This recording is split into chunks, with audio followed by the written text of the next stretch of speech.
Good morning mga kabubuyog. Nandito tayo sa Paumbong, Bulacan. Pupuntahan natin ngayon dito yung bypass road na ginagawa.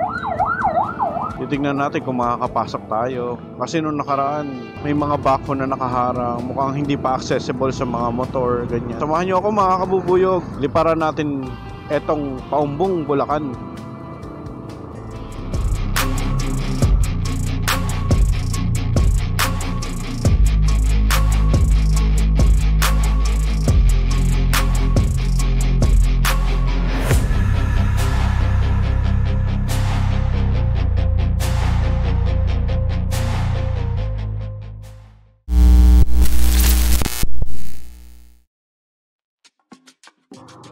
Yan, malapit na tayo. Pag kumanan nga pala kayo dito, nandyan yung Ople Bypass Road. May issue ngayon dyan eh. Yung mga puno na pinagpuputol sa gilid, ganyan. Ngayon, tatry natin na pumasok. Ayan mga kabubuyog, natatanaw nyo yung tulay. Ito yung pure gold. Try natin pumasok. Try natin gumawi dito. Wala naman siyang, wala pang harang, wala pang gwardiya. Baybayin natin kung saan papunta to. Ito yung tulay. Oh, okay. Kasi may mga residente pa nakatira dito. So, pinapadaanan na siguro nila.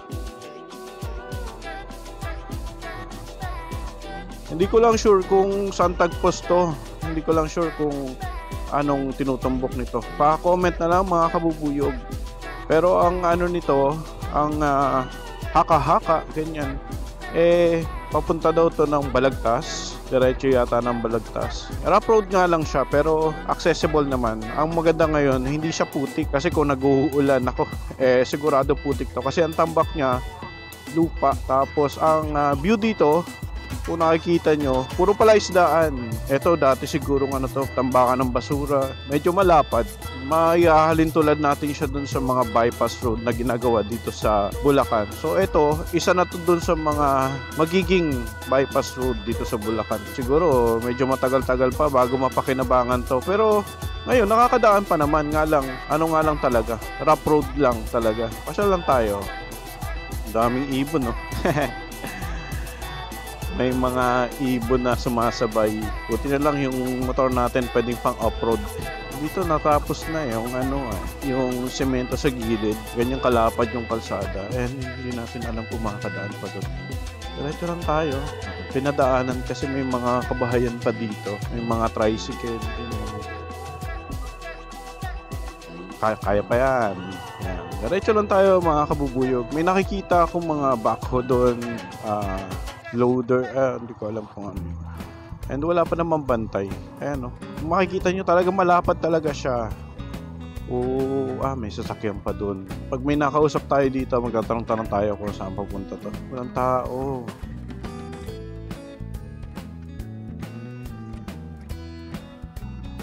Ito siguro yung barracks ng mga gumagawa. May backhoe dun. First time kong makapunta dito. First time kong marating tong mismong madaanan itong kalsada na to. Maraming aso, maraming pero hindi naman sila nang hahabol.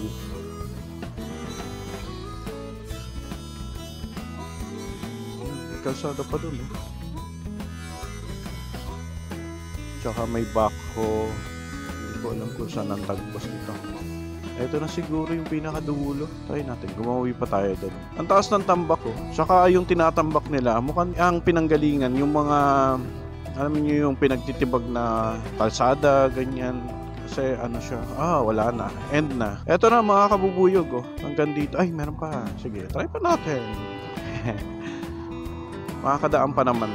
Rough road nga lang talaga. Ito na yung pinakadulo. Diba? Wala nang dito. Ito na yung pinakadulo mga kabubuyog. Di ba? Ang ganda ng talawin, ang daming ibon. Tapos ang niya, napapalibutan siya ng tubig. So hindi natin sure kung saan ang tagpos nito. Ang layo matatanaw doon. Hindi ko alam kung saan ang tumbok. Ngayon magtatanong-tanong tayo kung saan ang target nilang dadaanan nito. Diba? Ang ganda. Ganda dito. Tsaka napakatahimik talaga. Malayo sa sa main road ganyan. And dito tanaw yung cathedral, Malolos Cathedral. And dito sa kaliwa, nandiyan yung Hagunoy. Nandun yung bayan ng Paumbong. O di ba? Tanaw ko lahat. Nandito kasi ako sa tambak ng kalsada. Gagawin tayo doon. Magtatanong-tanong tayo kung saan ba yung nito, tagpos. Meron ditong bangko Ayan, may bantay. Mukhang binabantayan nila. Pabalik tayo mga kabubuyog. Ang daming ibon. Yung, anong tawag dyan? Tagak. Kalapating dagat. Basta yung mga puti. Usually, makikita sila sa mga palaisdaan. Sa tabing dagat. So, medyo malayo-layo na pala to mga kabubuyog. Ang hindi nang, magtatanong-tanong tayo dito. Hindi nang natin sigurado kung saan ba ang tagpos nito. O, diba? Ang daming tambak, Talagang sisiksikin talaga nila to. Yun nga naman yung mga pinagtibagan ng mga kalsada. Walang tao. Ito ang pagtatambakan. Maganda to pag natapos kasi hindi ka nadadaan ng Malolos, yung Kabayanan kasi nga siya, magiging bypass road na. May nakita akong tao dun tatanong-tanong tayo dun kung may barracks dito Mga tulog pa siguro sila. Ay, kaya magandang umaga. Kaya magtatanong lang. Nagbablog kasi ako. Ngayon, nakita ko tong bagong kalsada. Saan ba tagpos nito, kuya? Sa po yan? Bulacan Airport. So dun sa bagong international airport. Medyo may malayo-layo pa. Malayo pa po. Hindi pa nga natutuloy kasi hindi pa aprobado. Official. Kasi maraming dadaan ng palaisdaan. Ganun. Ang galing Pero nakarating nga ako doon, wala akong mapagtanungan.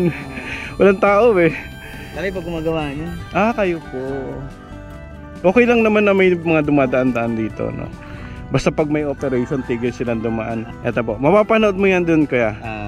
Ilalagay ko din sa bako ko. Sa YouTube po yan. Ano pala to? Ano pong tawag dito sa bypass na to? Dito pa? Oo. Ano po ito yung parang anong tawag ko sa may doon? Yung nandun sa may Ople bypass. Extension. Extension Ople Road. Yung pala. Papunta din. Kasi pinapalawak na nila to Tsaka yung kawawa yung mga puno, pinagpuputol. Wala, yun ang kinain ng kalsada Oo nga Yan, mga kabubuyog. Ito pala yung extension ng Ople Road na didelay daw sila kasi nga may mga issue ng right of way sa mga palaisdaan, ganyan. Kasi nila yung fisheries kasi 'di ba palaisdaan mo yan. Bukod sa mga private owners. So yung info na nakuha natin, ito pala diretso sa yung Manila International Airport sa Bulacan. Yung pinicture natin noong nakaraan na International Airport.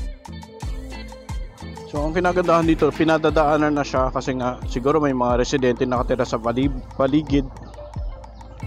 And mapapabilis yung biyahe kung sakali pupunta ka ng Bulacan, ganyan. Siguro dadaanan din ng Malolos, magkakaroon din ng way papunta doon. So hindi ka nadadaan ng bayan ng Malolos, bayan ng Bulacan na talaga naman traffic. Etong bypass pag nangyari, sigurado maraming matutuwang motorista. Mapapabilis ang biyahe nila. Yan ang na-discover nating kalsada dito sa Paumbong, Bulacan. And hanggang dito na lang muna. And patuloy natin i-update to. Titingnan natin kung hanggang ano bang target date nila. Pero sa ngayon kasi siya, pending muna kasi nga may issue daw dun sa right of way. And masasagasaan nga tayong fisheries and aquatic resources. Basta yun, tungkol sa palaisdaan kasi sa palaisdaan siya dadaan. Hanggang dito na lang muna mga kabubuyog. Thank you sa pagsama sa lipad. Thank you for watching this video. Please subscribe to my channel. Click the like button and the notification bell down below. Thank you.